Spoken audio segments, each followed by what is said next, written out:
রোজায় যখন খাবার খেতে ইচ্ছা করে না, ভাত খেতে ইচ্ছা করে না, অনীহা লাগে, তখন ঝাল ঝাল কিছু খেলে কেমন লাগে? আজকে মাছের একটা চচ্চড়ির দুর্দান্ত রেসিপি করব।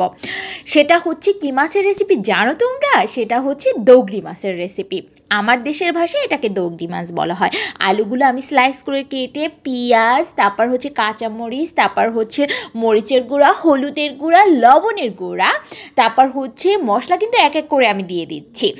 তারপর হচ্ছে দিব হচ্ছে পেঁয়াজ বাটা, জিরা বাটা দিয়ে ভালো করে মিক্সড করে মায়ের হাতের রান্না। এটা আমার মা রান্না করেছে, তোমরা সবাই দেখলে তোমরা এত দুর্দান্ত মজা হয় আমার মায়ের হাতের রান্না, কি বলবো। আসলে আমার মায়ের হাতের না, প্রত্যেকটা মায়ের হাতের রান্নাই হচ্ছে অসাধারণ আর দুর্দান্ত হয়। তো এখন দেখো আমি কিন্তু মাছটা মানে আমার মা মাছটা ভালো করে ম্যারিনেট করে নিচ্ছে। আমার মায়ের হাতের রান্নার তুলনাই হয় না। আর হচ্ছে সবাই বলে আমার মায়ের হাতের রান্না অনেক মজা। মা এটা হাতে মেখে করে, এত দুর্দান্ত হয় যখন মাখে আমার মনে হয় তখনই আমি খেয়ে ফেলি।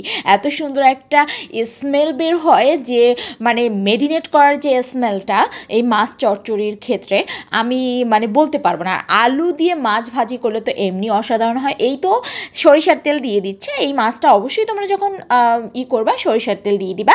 সরিষার তেল দিয়ে তারপর হচ্ছে এইটা মানে হাত দিয়ে কড়াইতে বসিয়ে হচ্ছে আমার মা যেভাবে করছে এইভাবে আমি তোমাদের সাথে শেয়ার করতেছি। পাশে ছড়িয়ে দিবে।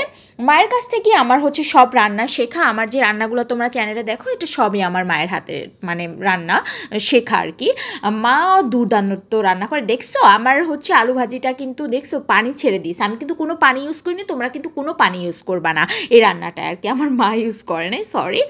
তো ভালো করে এটাকে হচ্ছে যত পরিমাণ তোমরা হচ্ছে হিট পাওয়া মানে বেশি হিট দেওয়া যাবে না গ্যাসের, অল্প হিটে হচ্ছে এটা আস্তে আস্তে ভাজতে হবে। কারণ এটা মশলাটা পুরো হচ্ছে আলু আর মাছের ভিতর ঢুকতে দিতে হবে, নাইলে মজা লাগবে না বেশি।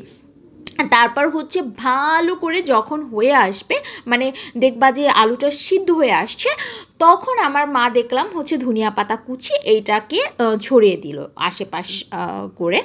তো অসাধারণ দুর্দান্ত যে কী একটা স্মেল বের হয়েছে, আমার তো মনে হয় এখনই আমার হয়ে গেছে রান্না। এই দেখো এটা কিন্তু ভাজতে ভাজতে একবার ভেজে ফেলছিল। পরে তো আমি ভাত নিয়ে বসে পড়ছি মায়ের হাতের রান্না। আর কি বলবো, আর এই রোজা রমজানে ওফ সেই স্বাদ। তো মানে মুখে দিচ্ছি আর খাচ্ছি, দিচ্ছি আর খাচ্ছি, মানে যার কোনো তুলনাই হয় না।